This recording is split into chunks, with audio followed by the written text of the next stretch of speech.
दरख्वास्त है इस महफिल के दुल्हा मेरे दोस्त अल्लामा मसूद शाही साहब, मैं इस बात का बिल्कुल ख्याल रखूँगा। स्टेज पर बैठे जितने भी गिलहराती हजरात हैं, मेरे सामने जो बैठे हैं, कुछ दोस्त अभी उठ के चले गए, ख्वाजा इफ्तिखार साहब हैं, अब्दुल रशीद साहब हैं। देखिए काम का बीड़ा इन्होंने उठाया है, ये बड़ा ऐसा काम है कि बात के बैठने का काम है और बहुत ही मुश्किल काम है, क्योंकि क्लिपिंग अक्सर मैं भी काटता रहता हूँ, बनाता रहता हूँ। सही कहा हमारे जो एडिटर हैं सियासत अखबार के ज़हीरुद्दीन अली खान साहब ने कि ये बहुत ही मुश्किल काम है। और जिस तरीके से एक 750 बल्कि 64वां दिन में समाज है करते चले आ रहे हैं, आई सैल्यूट हिम।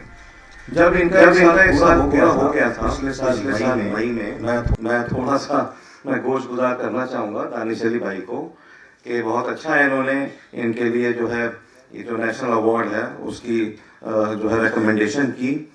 पहली मर्तबा इसकी रिकमेंडेशन मई में पिछले साल मैंने की थी और मैंने ऑनलाइन इनका जो रिकमेंड किया, ये अलग बात है कि मेरी इतनी पहुँच नहीं है, वो काम हो नहीं पाया, लेकिन सोचता हूँ कि दानिश अली साहब के ज़रिए से काम इस साल हो सकता है और इंशाल्लाह जब जनवरी में ये अवार्ड बांटे जाएंगे तो इनका इसमें होगा। हम भी कोशिश करेंगे, जो भी कोशिश हम विद इन द गवर्नमेंट कर सकते हैं।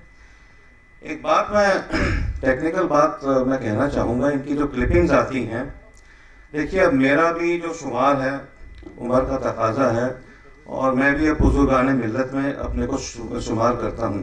अखबार का जो प्रिंट होता है शफीर साहब बड़ा छोटा होता है और अक्सर मेरे जैसे लोगों पढ़ने में बड़ी दिक्कत आती है।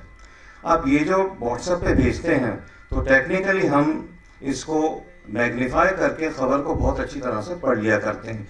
ये बहुत बड़ा एडवांटेज हमारे जैसे लोगों को, जिनकी साइट जो है थोड़ी फेल हो रही है, उनको मिल जाता है। दूसरी बात मैं कहना चाहूँगा, जैसे बिल्कुल सही कहा, इनकी जो बेटर हाफ बल्कि कहूँगा बेस्ट हाफ है हिना साहिबा ने, कि ये जो काम कर रहे हैं बिल्कुल कौम के जज्बे की, कौम को एक जज्बा समझ के इसको कर रहे हैं, करते चले जा रहे हैं। कई बार मैंने इनसे कहा कि भाई ये बड़ा मुश्किल काम है, 30 अखबार मंगाना और उसको फिर जो है बहुत कायदे से उसको क्लिपिंग करना। मैंने इनसे डिस्कस किया और मैंने केजरीवाल साहब को भी लिखा। मैंने कहा कि आप इतनी खबरें दिल्ली की भी देते हैं तो आप थोड़ा सा इनकी हेल्प कीजिए, कोई कमरा इनको मिल जाए, कोई ऐसा आपको कोई लड़का ऐसा मिल जाए जो क्लिपिंग्स को उस तरह का जो काम ये खुद करते हैं। इनकी कमर में भी बहुत एक्सक्रूशिएटिंग पेन रहता है, लेकिन अब हमारी बात तो कोई सुनता नहीं, ना तो पद्मश्री वालों ने सुनी और न ही केजरीवाल साहब ने। लेकिन बिल्कुल सही कहा हमारे दोस्त ज़हीर साहब ने कि इस काम को अब एक नेक्स्ट लेवल तक इसको बेंचमार्क बनाना चाहिए। फंडिंग एक अलग चीज़ है, वो हो जाए बहुत अच्छा है। शफीक साहब हमेशा यही कहते रहते हैं कि मुझे कोई फंड नहीं चाहिए, मुझे किसी की मदद नहीं चाहिए, लेकिन फिर भी he is a single human being कर रहे हैं। अल्लाह उनको लंबी उम्र दे, सेहत दे और भी बड़ा जज्बा दे और इस काम को आगे लेके चलते रहें। तो मैं आप सब लोगों से गुजारिश करूँगा कि आप इस बारे में सोचिए, सीरियसली सोचिए। जो काम ये कर रहे हैं बड़ा बेलौस काम है, बहुत ज़रूरी काम है। एक दफ़ा मुझे टेलीविज़न चैनल पे किसी टॉपिक पे बोलना था, कल ही की बात बता रहा हूँ, ये जो बिल पास हुआ है RTI पे, मुझे उसके लिए बुला लिया। खैर जनरल मुझे पता था, लेकिन मुझे ये ज़रूर पता था अगर इनकी क्लिपिंग्स पढ़ के मैं चला जाऊँगा तो वहाँ मैं कायदे से बात को संभाल लूँगा। ऐसा ही हुआ।